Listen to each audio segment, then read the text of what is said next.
this whole Dana White's Contender series is, the beginning of it. I want to make a good excitement of the show and be a part of this next generation of fighters. I believe in finishing the man that's across from you. Are we there just to drag it to a decision and see who the judges give it to, or are we there to finish a fight? What I want to show the world in this fight is who I am and to remember the name. This is the time for me because I'm going to make it time for me because this is what I train for. This is where I expect to happen. This is where I expect to be. Welcome to beautiful Las Vegas, the fight capital of the world, the city that has seen some of the greatest battles in the history of combat sports. Hey everyone, I'm Megan O'Leary here for Dana White's Tuesday Night Contender Series pre-show, brought to you by Toyo Tires, All or Nothing. Joining me is Joseph Benavidez, the #1 ranked flyweight in the world. Joseph, what do you think of this series right now? I'm loving this series. Every Tuesday night, I'd be sure to tune in, see the future stars. Some of the guys I've known on there, some of the guys I've discovered and became fans of them. So it's an amazing thing that's happening. The great thing about this show is these guys are literally fighting in front of the bosses to get in. So you see these guys maybe pull out some things that they wouldn't do if they were just on a local circuit or even already in the UFC. For instance, one of my favorite cases was when the guy got injured and maybe could have quit and came in and finished the fight and was like, that's not going to get me the contract, and ended up finishing the fight with a injury that maybe he would have pulled out with. Yeah, absolutely. Dana White's Tuesday Night Contender Series is on UFC Fight Pass live every single Tuesday for the next 8 weeks. It's been on this will be the 4th week now, so make sure if you don't have a Fight Pass account, head on over to UFCFightPass.com. Sign up. You get 1 week for free, but I promise you're not going to want to delete your account after that. Every single week has been full of excitement, so let's jump right into this one. This one has 5 incredible fights. Let's talk about a fight that you are going to be excited about because somebody on this card you're very familiar with, and that's Aldo Candido. He's taking on Carlos Candelario. This one in the flyweight division, you actually coached Aldo on The Ultimate Fighter Season 24.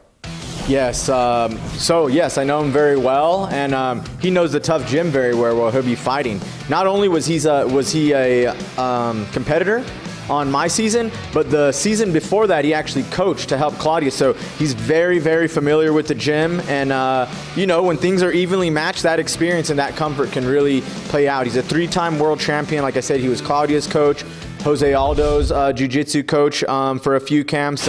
He's an incredible talent, and the guy he's fighting is well-rounded, has well-rounded amount of wins, Carlos Candelario, and he's going to have to use all those skills to compete with the jiu-jitsu guy as great as Aldo. Yeah, he's a purple belt where Aldo is a black belt.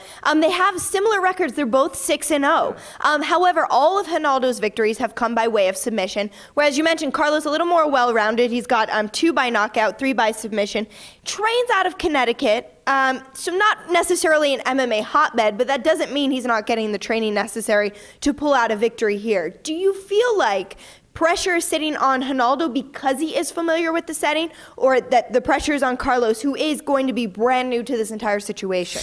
I think the pressure is definitely on Aldo. Coming in, he's already a bit known. He has the accolades. Like people say with Carlos, he's coming in really just to shut that down. People have already seen Aldo on TV, and now Carlos is coming in, like you said, from Connecticut, not out of a well-known gym, but he's well-rounded everywhere, and that's what it takes to compete in MMA. You can't be one-sided here, and he has the same amount of knockouts and submissions. He has Golden Glove titles, but also Jiu-Jitsu titles, so he really puts it all together well, and that's exactly what he's going to have to do to beat Aldo.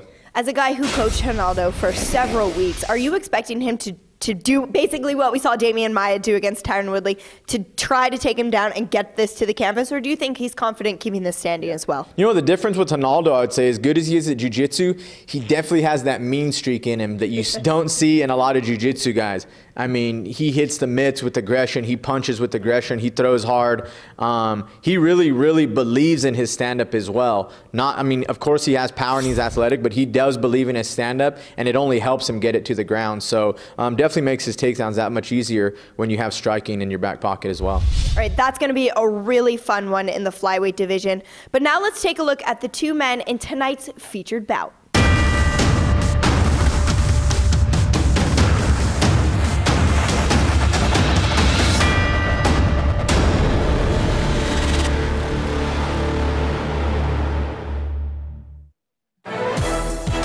My name's Philip Pauls. I train at Jackson Wink Academy / All Stars MMA. I fight to prove I'm the best fighter in the world. Fans can always expect to see fireworks. I'm always looking for a finish or looking for something spectacular. I'm a purple belt in Jiu-Jitsu, Division I wrestler, exciting, fast-paced, energetic, powerful, strong, the best fighter in the world. They call him a John Jones protege. I think confidence is an amazing attribute for me, myself. I think it comes from my hours and hours training with the best fighters in the world, you know, time and time again, like John Jones or our Cowboy Don Cerrone. Just training with the guys at Jackson's and hanging in there with them and giving them battles. The Ultimate Fighter show wasn't a good representation of my ability. I wasn't comfortable in there. I wanted to take them down, get the fight over with, collect my check and go home. But now, as I matured, as I competed in other aspects of the game, now I'm more comfortable in there. Now I like to enjoy the feeling of having a 15-minute fight. Like, I enjoy the battles now. What you guys saw from the Tough House versus what you're gonna see in the Contender series is gonna be night and day difference. If we fast forward a year from now, I know I'll be in top 5 of the UFC. My name is Julian Marquez. I'm from Kansas City, Missouri. I train out of Syndicate Mixed Martial Arts in Las Vegas. I love to rock climb. I love to skateboard. I love to rollerblade. I love to do stuff that's adventurous and outdoors. Whether it be going out hunting, hiking, it's me. It's being myself. It's having fun. It's enjoying the life that I live.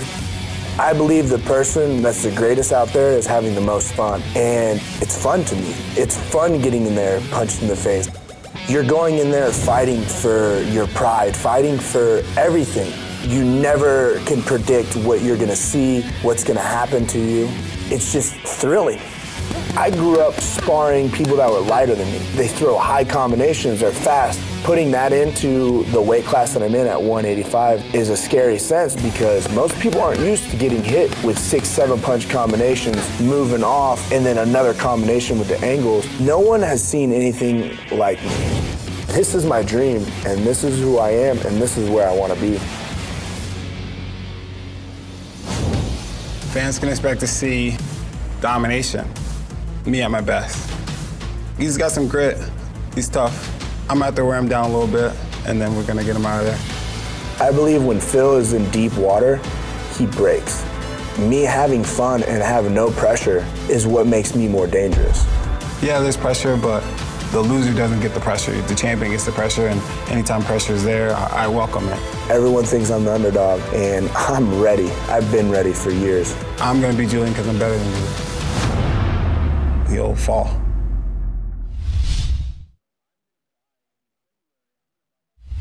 That is going to be a really fun one in the middleweight division between Phil Hawes and Julian Marquez. Phil's somebody that you know, Joseph, very well. You've seen him train at Jackson's when you were in Albuquerque yourself. Yes.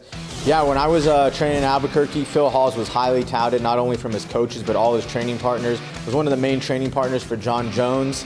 And he's also had a chance to fight in this tough gym before. He lost to eventual tough winner, Andrew Sanchez, but he's done nothing but get better since then, training with Jackson's and also alongside at Renzo Gracie's and the great fighters there. Yeah. So, I mean, I think the coaches are going to really looking forward to seeing him live up to his potential and the potential that he knows that everyone knows he's capable of tonight. Yeah. It's Julian Marquez. Yeah, there's been a lot of hype around Phil Hawes, but let's talk about Julian, his opponent. He's 5-1, Phil is 4-1, but he calls himself a wrestler. However, all 5 of his wins have come by knockout. So obviously he's a well-rounded fighter if he still thinks of himself as a wrestler, but he's got this much power in his hands.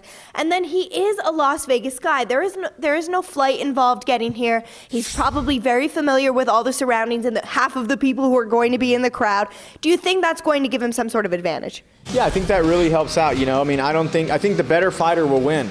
But when it's even and evenly matched, things like that play out. Just him being able to stay here, stay at his house, wake up in the morning, drive here, where it can just be really normal to him, have the people around that he knows, eat what he's used to, all that kind of stuff. I'm sure he's stepped foot in the Tough Gym many times just living here. He trains at Syndicate. You know, he's going to come down and, you know, he's probably just going to treat this like a hard sparring session. You know, he's coming from right down the road at Syndicate, like I said, and I think he's the one going out there with something to prove tonight. Yeah, well, this is going to be a really fun featured bout tonight in Dana White's Tuesday Night Contender Series. You know what else is fun? The Snoopcast. Let's take a look at some of the highlights from last week's episode. What's up? What's up? The champ is here. Oh, a stomach shot right there. That may have been a wind knocker right there. Right there, left to the fizznace. That was a nasty Kimura. Tonight. That's a Kimura. For old time's sakes. He need him in the nuts, huh? The old Nutcracker's back. I know when I got hit in my balls last time, I just didn't even want to play basketball no more. I just said it's over what y'all want. There's that athleticism he didn't give himself credit for. Oh, doink! He lost the fight by joint, man.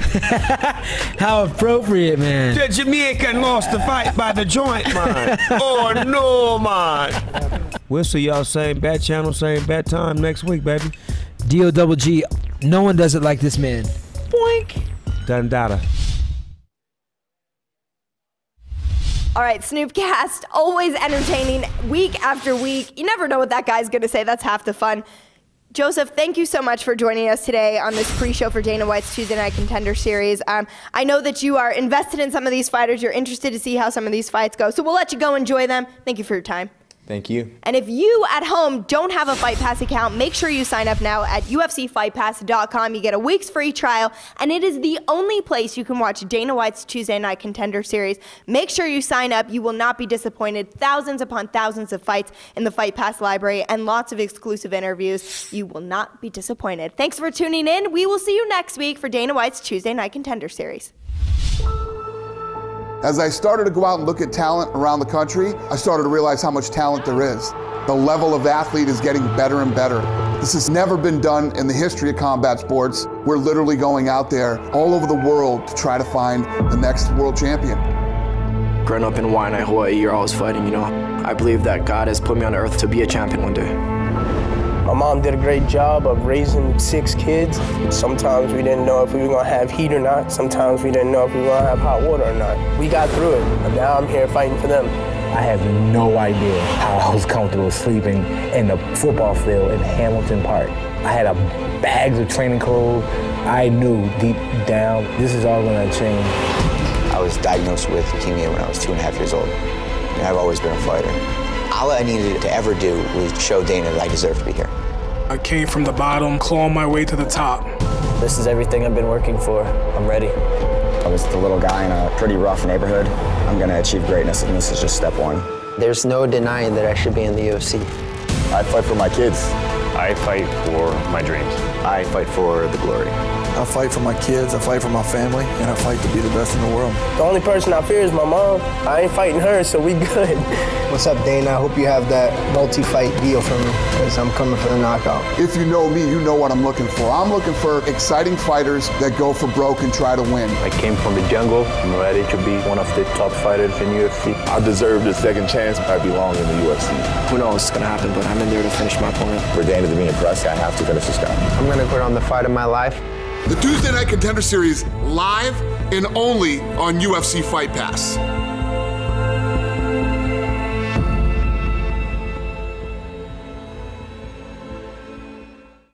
What's your problem? Bored? Stop whining and watch a fight. Not just a fight, pretty much every MMA fight worth watching. How? UFC Fight Pass, that's how. It's a digital streaming service with the world's largest fight library, original shows, and exclusive live events. That's thousands of fights being through your eyeballs and into your brain. Anywhere, anytime. Problem solved. UFC Fight Pass solves everything.